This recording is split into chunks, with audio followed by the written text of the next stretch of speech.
Good Morning Business, le grand entretien.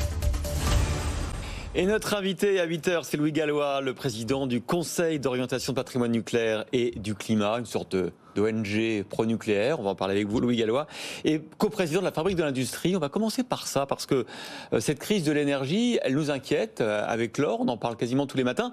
Est-ce que ça ne va pas accélérer la désindustrialisation de notre pays, alors qu'on était dans l'autre sens, on était sur une dynamique de réindustrialisation, de relocalisation.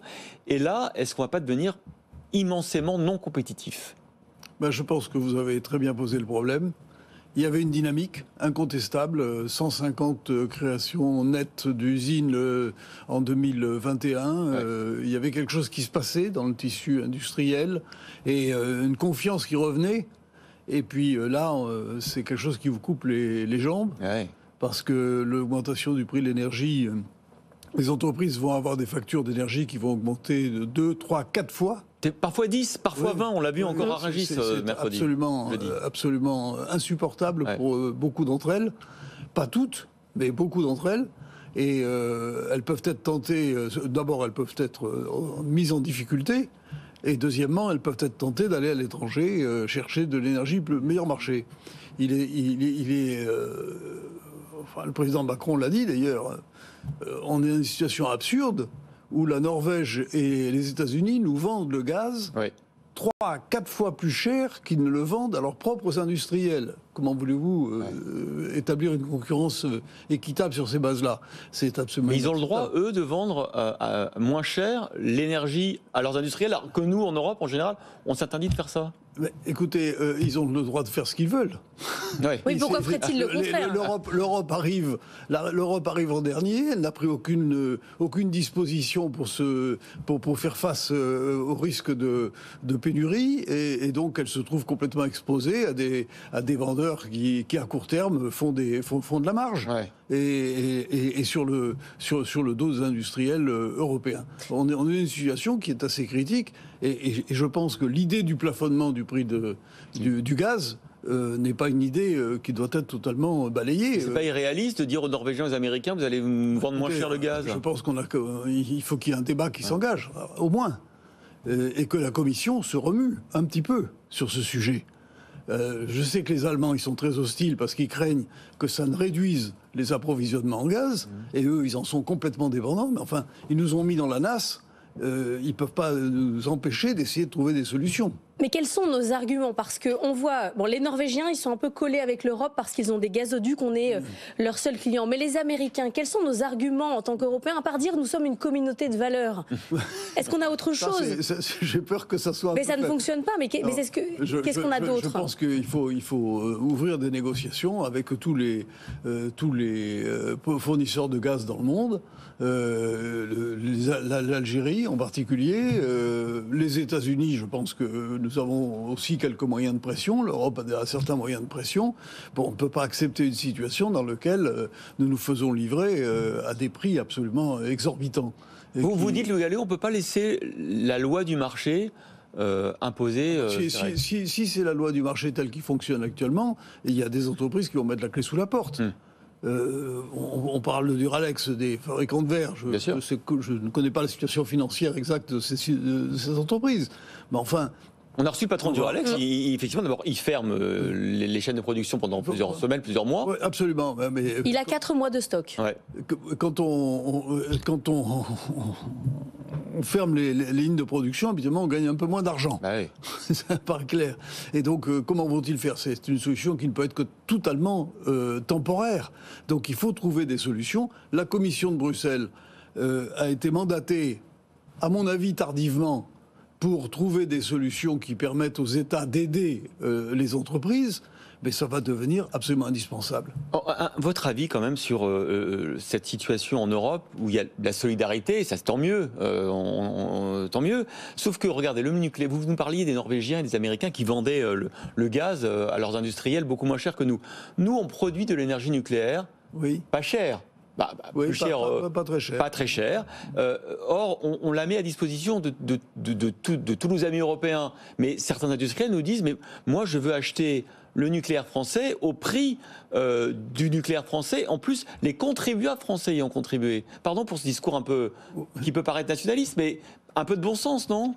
Écoutez, il y a un marché européen de l'électricité qui a été mis en place. Ce marché fonctionne à peu près correctement quand on est en période de croisière.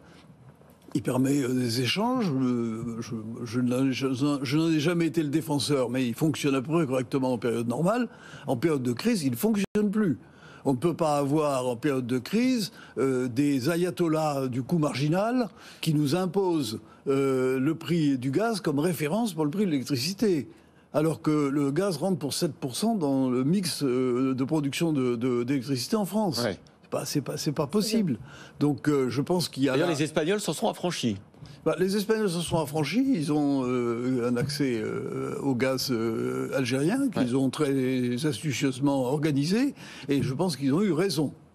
Vous nous dites que cette situation sur le plan énergétique, elle est temporaire. C'est vrai, quand on regarde les prix du gaz à long terme, ils sont beaucoup moins élevés que le prix spot. Mais entre-temps, des entreprises seront parties, il y aura de la délocalisation énergétique.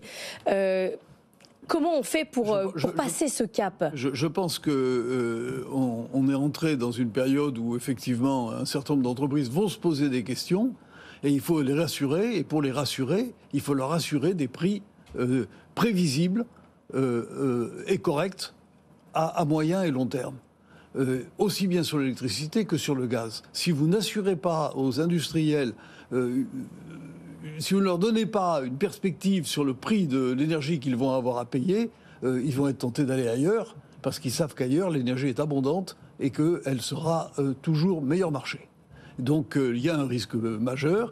L'Europe est face à ce défi, la France fait partie de l'Europe, elle est face à ce défi. Il faut assurer de la prévisibilité sur le cours de l'énergie électrique et gazière. Alors, l'énergie électrique, le nucléaire, vous êtes au sein du Conseil d'orientation du patrimoine nucléaire et du climat, donc pro-nucléaire. Est-ce qu'on a aujourd'hui les moyens de notre ambition ? C'est-à-dire que d'abord, on voit que la moitié des réacteurs sont arrêtés. Non, plus maintenant. 25 sur 43 encore. Oui, 25, oui, la dernière fois que je suis venu chez BFM Business, c'était 30. Bon.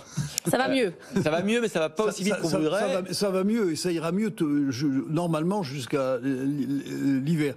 Je veux signaler quand même quelque chose. Oui. L'extraordinaire performance d'EDF, qui a réussi à traiter déjà 3 réacteurs qui souffraient de cette corrosion sous tension qui les impactait sur les circuits primaires de sécurité. Ils ont réussi à le traiter dans des délais absolument records. Alors on dit du mal. Vous êtes plutôt team Jean-Bernard Lévy que team le maire Macron. Je suis très admiratif du travail qu'ont fait les ingénieurs d'EDF. Très admiratif. Est-ce qu'on n'a pas un peu laissé tomber cette filière ? On manque d'ingénieurs, on manque de soudeurs. Bien sûr qu'on a laissé tomber cette filière. Quand vous ne lancez pas un seul réacteur nucléaire en fabrication depuis Flamanville, c'est-à-dire depuis le début des années 2000, comment voulez-vous que les industriels s'organisent pour développer des capacités et mettre en place des compétences. Je rappelle qu'on avait annoncé la fermeture de 14 réacteurs, que c'est d'ailleurs toujours dans la PPE, Programmation pluriannuelle de l'énergie, la fermeture de 14 réacteurs. Là, on en a fermé 2, ça a été une erreur fondamentale. On en a fermé 2. Je crois que quand vous avez cette perspective, vous ne pouvez pas créer, vous ne pouvez pas attirer des ingénieurs, vous ne pouvez pas attirer les talents. C'est tout à fait normal que cette filière ait connu des difficultés. Maintenant, elle se ressaisit et moi, je fais confiance. C'est pas trop tard ?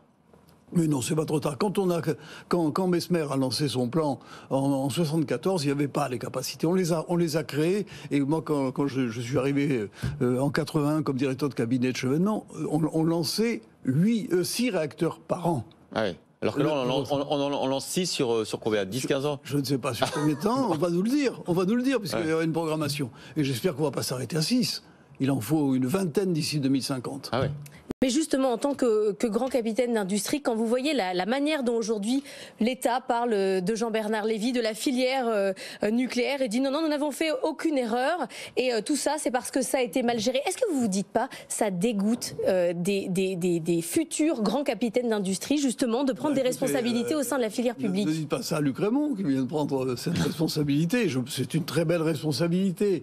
Il va avoir devant lui des défis majeurs, mais il va avoir des défis positifs. Ça va être de recréer justement la dynamique de construction de centrales nucléaires. Et je pense qu'il travaillera pour le pays, parce que le pays en a besoin de ces centrales. On ne peut pas rester dans la situation actuelle. Moi, je me souviens, en 2016, je m'étais insurgé auprès d'un haut responsable du ministère de l'écologie de la fermeture de Fessenheim. Il m'avait dit, mais monsieur Gallois, on aura besoin de moins en moins d'électricité dans l'avenir. En 2016, c'est pas il y a 20 ans. En 2016, m'expliquant que la consommation d'électricité allait baisser alors qu'elle va doubler. Merci Louis Gallois d'avoir été l'invité de Good Morning Business.